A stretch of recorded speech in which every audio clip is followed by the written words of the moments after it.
there's just not the folks that are available that we need for the jobs. It's designed to send a message. Many administration policies are designed to send a message.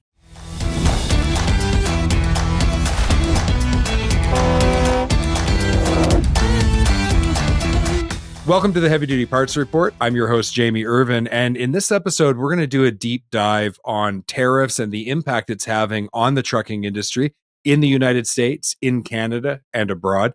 My guest today is Bill Frymoyer. He is the Vice President, Public Policy at MEMA. Bill, really happy to have you here. Thanks for coming on the Heavy Duty Parts Report. Hi, Jamie. Thanks very much for the opportunity. Looking forward to it.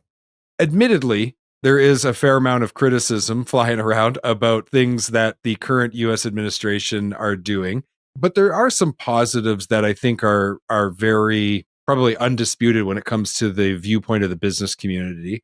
From your perspective, what is one of those positives that is coming from a lot of the decisions that have been made of the current U.S. administration? Well, this administration says they're really committed to the competitiveness of America. And on the tax side, they're getting policies right to do just that.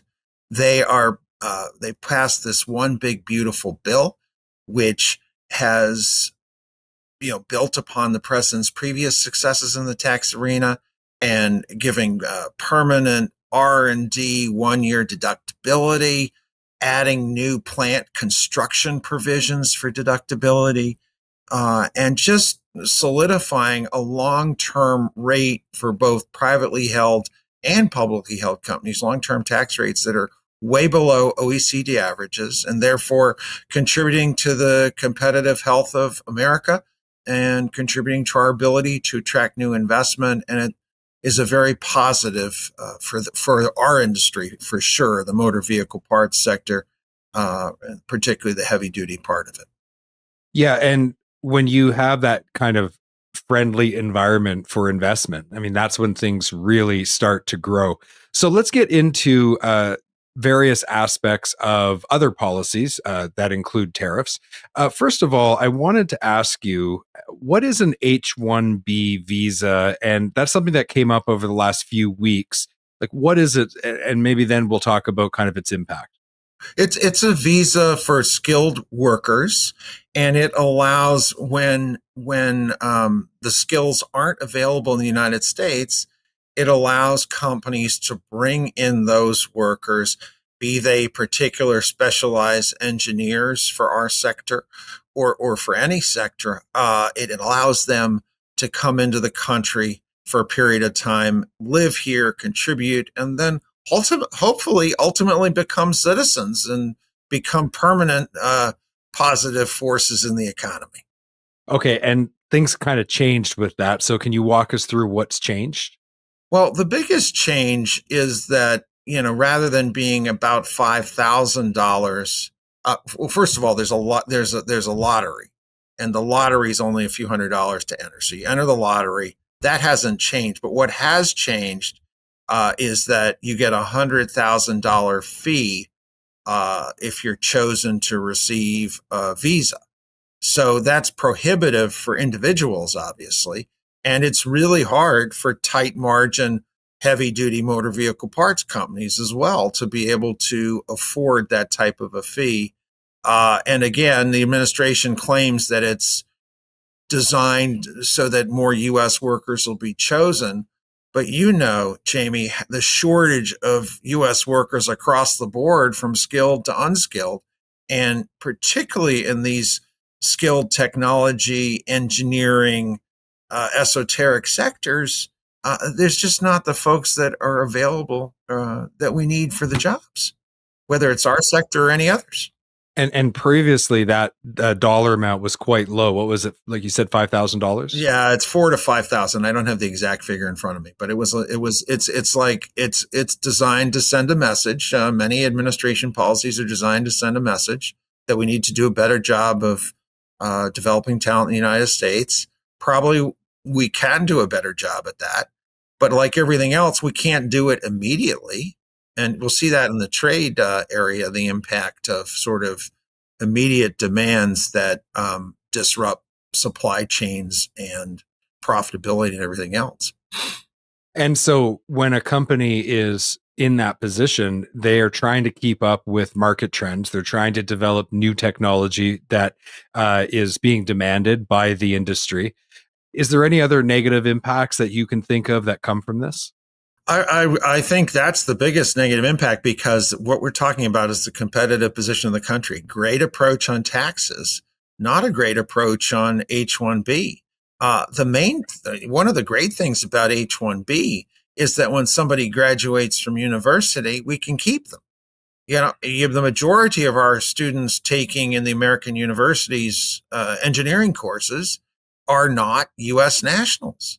But don't we want them to be? Don't we want to attract them here? And don't we want them pursuing the American dream here so that our economy is enhanced? Yeah, and when I think of like the need for innovation in our industry, it's clear that as time goes on, we're going to have to diversify the power supply that we draw from for our vehicles. Right? We know that there's electric, we know there's ICE vehicles, but maybe there's needs for us to develop other technology because those two alone aren't going to cut it. Maybe we need to make our ICE vehicles better, and how do we do that? Well, we do that with really brilliant engineers who can bring forward solutions that maybe challenge the status quo. So there is that risk for the trucking industry. And even when I think about the opportunity for like heavy duty parts aftermarket companies, we see some of the robotics that is coming to make vehicles and retrofit them as autonomous. I was just learning about that at MEMA's tech conference, and Kodiak Robotics is going to bring forward this technology, and it's already sold to some early adopters, some fleets. You have an opportunity there to become an aftermarket remanufacturer of the modules that Kodiak is developing. Like, but you're not going to be able to do that with just the kind of old school reverse engineer kind of approach. This is going to take some pretty talented people, but there's an opportunity there in the future for a new aftermarket company to support the trucking industry. So we need those people. And if we aren't going to bring them from abroad, we got to figure out how to bring them, up through our own ranks pretty darn fast. Right. And like we said, we can do other things, but we definitely need the sourcing from abroad. And you mentioned technologies in heavy duty. I'd like to add another one, hydrogen. There's been some great research in that area for the long term, not for the immediate term in the heavy duty space. And, it's not a red state or blue state issue. The state that does best on hydrogen development is actually Texas. So let's, and wind and solar and other things. So it's like you need everything. You need all hands on deck. You need every technology in this industry and many others, and you need every available worker. It's flip side of the same coin, isn't it? It really is. It really is. Let's shift gears a little bit and talk about Section 232 and tariffs on steel and aluminum. When I met with you to prepare for this episode a few weeks ago, this was the hot topic. What's transpired around that since we talked a few weeks ago? Well, you'd be, it's hard. We're hard pressed to keep up with all the developments in the trade space. And we just got about 400 new items where they're steel companies and others, but mostly steel and aluminum companies, are trying to get additional tariffs or what they call inclusions added to that already very robust 232 list. And what they're doing is they're asking for approximately $200 billion of imports to be subject to 50% steel and aluminum fees. And of course, that will adversely impact our members. They could be importing under the more modest auto part tariffs of 25% in the non-heavy duty space. So in the automotive space, we don't even have tariffs in the heavy duty space yet. And I want to talk to you about that in a little bit. So I'll wait for you to ask a question about the heavy duty, because we're supposed to be getting tariffs on heavy duty parts on November 1st. So it's just almost like a whack-a-mole situation for our poor members, because every week, if not every day, there's a new tariff line that's added. There's a new tariff approach that's added. And it just makes our lives more complicated and makes our companies less competitive vis-a-vis the rest of the world. Right. So let me ask you something, because on the Canadian side of the border, there's a lot of uncertainty because this is coming so fast, right? So it's like, well, what's going to change tomorrow? I don't know. And it kind of freezes people's ability to make long-term decisions, and they're kind of just taking it day at a time. And we've seen that definitely affect our economy, where there's projects to be done here on the Canadian side of the border, but they're just waiting to find out what's going to happen next, because they don't want to make a decision that puts them where they plan on today's reality, but tomorrow it's completely different. On the US side of the border, especially in the trucking industry, you talk about how fast this stuff has been coming at us. What's been the general feeling of the companies that are operating in this environment on the US side of the border? They're overwhelmed by the change, and you need the growth industry right now for our members is trade and tariff experts. Customs brokers are doing really well. The companies themselves, the profitability's down, and the long-term prospects aren't what people believe they would be a year ago because of these tariffs. And I just want to speak briefly, since you mentioned Canada. Our industry is so integrated with Canada on heavy duty, light duty, and everything else, beginning with the 1965 auto deal. The first really trade agreement the United States was ever involved in was with our neighbor of Canada. And consequently, states like Michigan, Indiana, Ohio, to pick our three biggest states, we have over 90,000 people working in the motor vehicle parts sector in each of those states, 140,000 in Michigan. And they are used to working with Canada. They're comfortable with working with Canada. It's like a seamless border. I mean, I've gone across the border when I'm in Detroit to meetings in Canada, and that in many ways has been one of the more unfortunate developments, that we don't really have a certain path on USMCA yet. Though we're hoping that will emerge over the next few months, and we're going to be very aggressive in telling the positive story about job growth for MEMA members in the heavy duty, light duty segments as a result of USMCA, job growth in the United States. That trade does create synergies that create jobs, and you can get win-win scenarios that, hey, benefit the United States, benefit Mexico, and benefit Canada.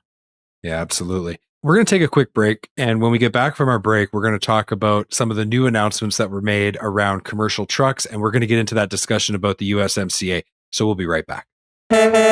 Lowering total cost of operation involves looking at critical components that you put on your commercial vehicles and making sure that you are making the best selection for your application. With all of that in mind, I want to introduce you to the new standard in wheel end protection, the HubCorp's revolutionary X-Tractor. Now, what I like about this product, it's the only line of hubcaps that comes with a built-in 3-stage magnetic oil filter. And this is a safeguard for your critical wheel end components. In addition to that, it is actually a serviceable component on your vehicle now.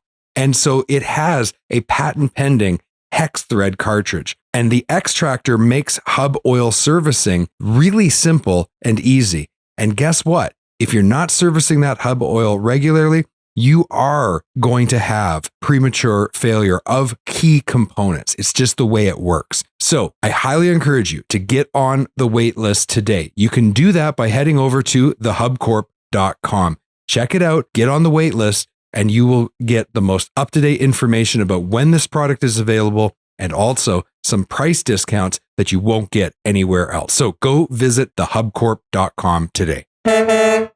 It's not just fleets and owner-operators that need to look at their total cost of operation and find tools that help them with their business. If you're running a repair shop, then you need tools to streamline your operations, and that's why I recommend FullBay.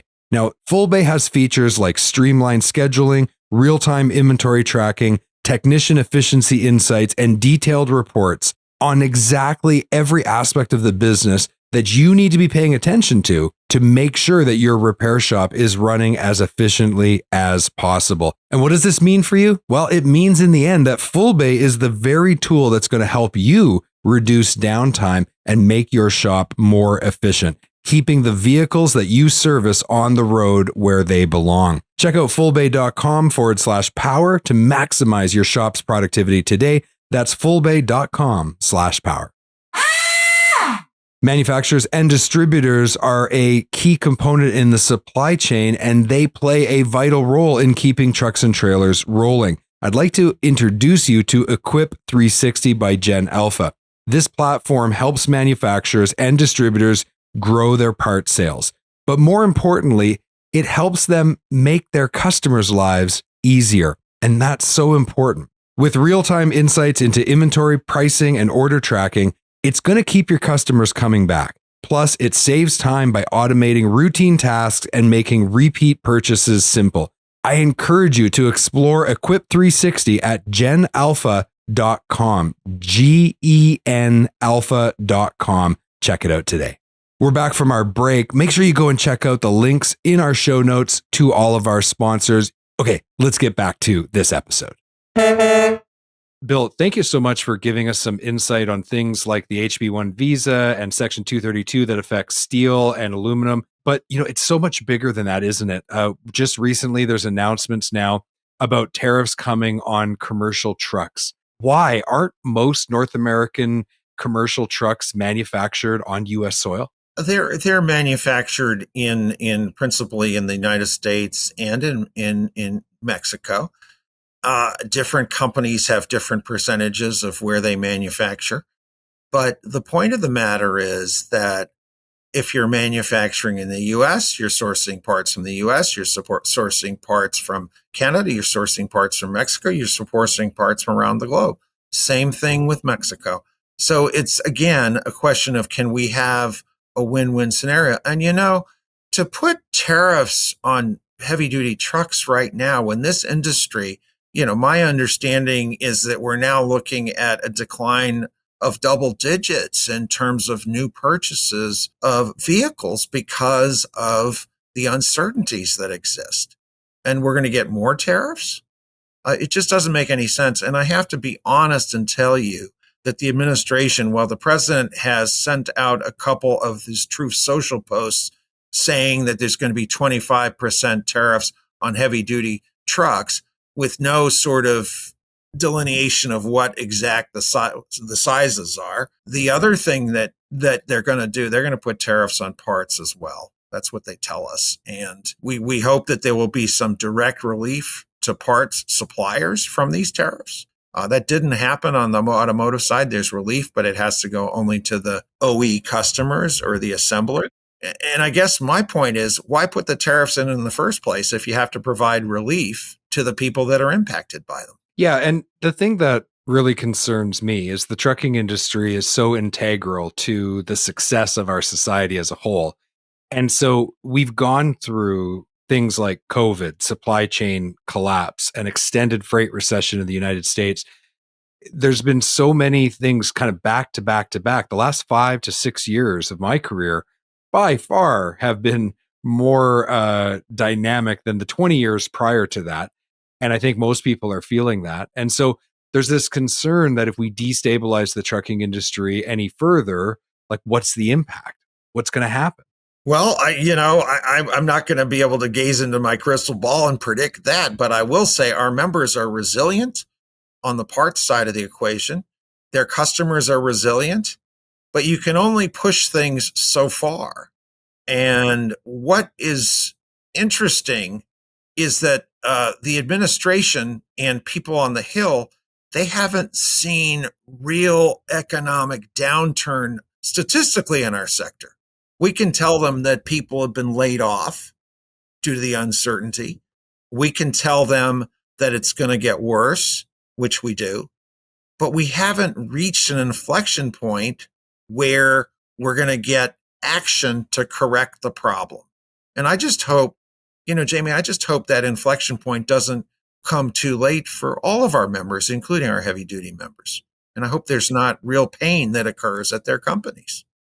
Every day we're trying to educate people on what all of this means. This is not, it's not just another one in a series of these really big challenges. This challenge, because of its timing and because of its rapid fire timing, this challenge is particularly problematic for our members.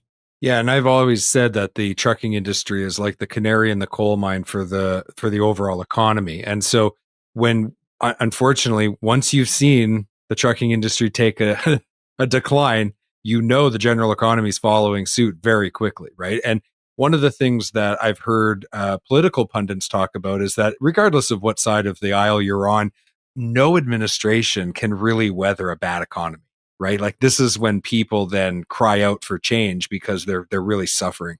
And that's the connection that I see. Like I worry about the MEMA members, I worry about the aftermarket, the trucking industry as a whole, but I also worry about like how does this spill over into everyday citizens' lives? And this is where I think common sense and balance is what most people from the trucking industry are advocating for. Wouldn't you agree with that? Well, I think that's what most Americans are advocating for. And the really problematic things for our members is the wide swings in policy, right? You had, massive increase in new technologies, EV, hydrogen, et cetera, massive subsidies that tried to move everything too fast. Now you have the reverse. They're pulling all the subsidies out where you need some subsidies on major new technologies to compete around the world. And you also, you can't roll up the sidewalk and pretend the rest of the world doesn't exist. You got to trade with the rest of the world. I mean, I don't want to be an industry that, like the U.S. steel industry, that's heavily protected and has a 1% market share globally. I think our heavy duty industry can compete on a regional and a global basis still in major ways. And what are the policies that are being pursued? On the one hand, I'm hopeful on the tax side, some really good policies are being pursued. But on the trade side, and also sort of the government and industry partnership side, we're just not getting the policies we need to compete with countries like China or even countries or entities like the EU and Japan. Yeah, and I think as a Canadian, from my perspective, and I obviously don't represent all Canadians, but I think that Canada needs to be a better partner to the US in certain areas. I was just down in Missouri and I was talking to an Uber driver about this and kind of educating him a little bit about Canada because a lot of people they only hear what they hear and they don't know the full story. And on the one hand, I think there's a real point there that Canada needs to be a better partner on border security, a better partner on various forms of military spending and just doing its fair share. But on the other side of that coin, Canada has always, in my opinion anyway, been a good partner with the US economically and especially on heavy duty and the trucking side. We've had a very synergistic kind of relationship. And I really hope that through all of this, we can drive towards a North American trade standard that will, yes, the US needs to be strong. I mean, there's no question about that. But how can we do it in such a way that Canada can get back to a place where they're a good partner to the US and helping them, where Mexico can do the same? And so that brings me to the USMCA. What are your hopes as you advocate for this, and you're representing our industry's perspective? Like, talk us through what you think like a best case scenario could be, and when do you think that could even be possible of happening? Well, that's a lot right there, Jamie, to cover. This is the most important trade agreement for our industry that we've ever had. This is an agreement that's worthy of preservation. Just a couple of stats. Since the USMCA was passed in the United States, let alone Canada or Mexico, 61,000 jobs in our sector, heavy duty, light duty, et cetera, have been created. Another stat, there's been a 12% growth in the industry economic footprint, according to the USITC, so very reputable source, since USMCA came into being, and up through 2024. So this agreement has been a very positive force for the US, and nobody should think otherwise. The stats and data bear that out. And our members bear that out in the stories they tell us every day. Part going across borders between the three countries 7 times as it becomes more complex. A skilled workforce in Canada, the United States for high-end production, For Mexico, an increasingly skilled workforce for maybe some of the areas where the lower wage, less skilled production is needed. I think one of the biggest misnomers with all of this is that there's some that want to move all production of heavy duty parts to the United States. That's not rational economically. We don't need to make everything here. Yes, we should make the driverless technologies. Yes, we should make the highest level safety technologies, the highest level chip technologies. Those should be done here. But wire harnesses don't need to be done here, for example, just to pick one thing. But there's some that think everything needs to come to the United States. And that really undermines actually the competitive position of our country, our countries, and our companies. So USMCA, there's a lot riding on preserving this as a trilateral deal. There's noises from some in the White House that they might want bilaterals with each country. Can you imagine how difficult that would be for our members to sort out different standards, different HTS codes covered with different tariffs? And it would violate the trust that we've established with the countries. And I think that's the final point I'm going to make here. Canada and the United States have been very good friends since about 1812. And to be belittling Canada or not realizing the importance of this relationship in the past, present, and for the future, that's very troubling. And hopefully, us and many others in manufacturing, manufacturing is united, from National Association of Manufacturers, U.S. Chamber, everybody that's involved in manufacturing, united about the benefits of USMCA. So we really hope we can preserve it and preserve it for our members and for our countries. But it's going to be tough in the current environment. I'm not going to lie. It's going to be tough, but we're ready for the fight. Yeah. And I mean, Canada has no shortage of its own challenges. We've had some very reckless policies around natural resource development. I don't think Canada has done a great job either of really preserving its spot on the digital side of the digital economy. 2 out of the 5 top AIs I heard were developed by Canadian people in Canadian universities who then left the country and took all that technology with them. So there's a lot at stake here, and I think one of the dangers we all run is boiling things down or making them over simplistic in our viewpoint. Right? It's such a complex issue. There's so many challenges associated, but maybe this is too simplistic, but the US and Canada being good partners and working together, I don't think that's a bad thing for anybody, right? It really does have that ability to make it so that all of North America can be more successful. And I agree with you, with Mexico, they've got their issues in their country as well. But if we're going to move away from globalization and we're going to nearshore and we're going to manufacture and do all this stuff really here near North America, then they're an integral part of that as well. And so we've got to figure out a way to navigate all of this and return to a place where partnership is something that is raising all of the countries up and making them strong. I think that's what's best for everybody. But, who am I? I just run the heavy duty parts report. Well, I think you have real insights is what I think. And that's exactly right. We need each other, and there's no downside to creating win-win scenarios so that everybody can benefit. And rather than trying to think of yourself in isolation, you might be the biggest economy in certainly in the hemisphere, maybe in the world, although China's certainly battling hard. But we need each other to be able to thrive as the world gets increasingly divided. And our members talk about it this way in sort of a Asia block, a Europe block, and a North America block. And it would right now, before the tariffs, actually, we were getting more investment than Europe. Investment was shifting from Asia to here.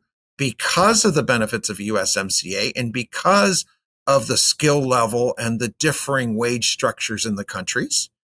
And that is no longer the case, it appears.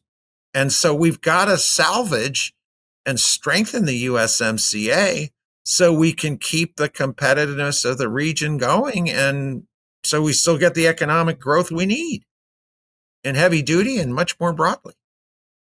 Well, I think that's a great place for us to stop. If there is just one last thing you'd like to make sure people remember from our conversation, because of course, when people listen back to this, things are changing so dynamically. It'll be interesting to see how it all plays out. But maybe what's the one thing you just want people from the trucking industry who's listening to this to remember? Well, just how, as you said, how important they are to the economy. The fact that we're 70% of what's shipped in this region anyway is based on heavy duty shipment and truck shipment. And we depend on you. And we hope that we can be worthy of the trust that you place in us as we work hard to keep trade and trucking flowing in North America. You've been listening to the Heavy Duty Parts Report. I'm your host, Jamie Irvine. And we've been speaking with Bill Frymoyer, Vice President Public Policy at MEMA. Bill, thank you so much for being on the Heavy Duty Parts Report. Jamie, I am honored and really appreciate having a chance to talk to you today.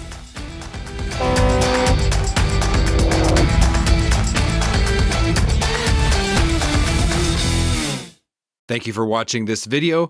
Click here to subscribe to the Heavy Duty Parts Report YouTube channel, and click here to watch another great episode.